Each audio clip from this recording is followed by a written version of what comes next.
ఇప్పుడు టైం కరెక్ట్గా మనకి 9 గంటలు అవుతుందన్నమాట. హనుమ జయంతిని పురస్కరించుకొని కొన్ని ఉత్సవాలు అయితే ఒక వారం రోజుల పాటు జరుగుతాయి అన్నమాట. ఇది కరెక్ట్గా కోర్ట్ సెంటర్ అన్నమాట. ఇక్కడ చూసినట్లయితే ఇక్కడ మనకి స్టీఫెన్ హాకింగ్ బొమ్మ అయితే కనిపిస్తుంది. అంటే ఇది ఒంగోలులో ఉన్నటువంటి కోర్ట్ సెంటర్ అనమాట. ఇక్కడ మనకు ఆలయంగా చూసినట్లయితే ఎంతో అద్భుతంగా కనిపిస్తుంది కదా.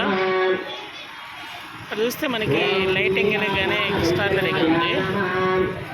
స్లో మోషన్లో చూసినా కూడా జూమిన్లో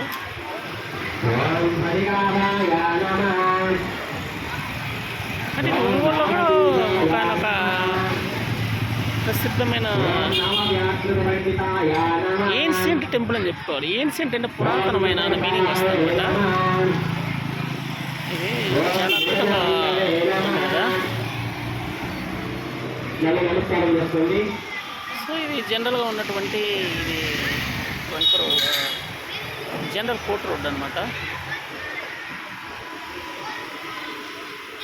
సో వ్యూ మాత్రం ఎక్స్ట్రాడినరీగా ఉందని అనుకుంటున్నాను.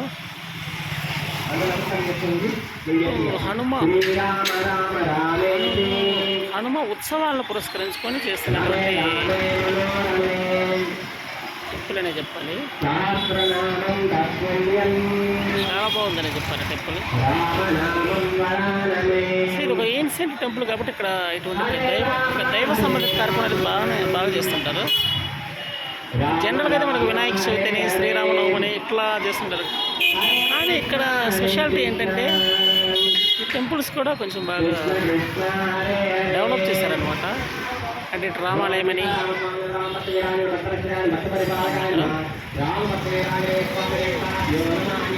జనరల్గా చెప్పాలంటే ఆలయం మాత్రం చాలా బాగుంది.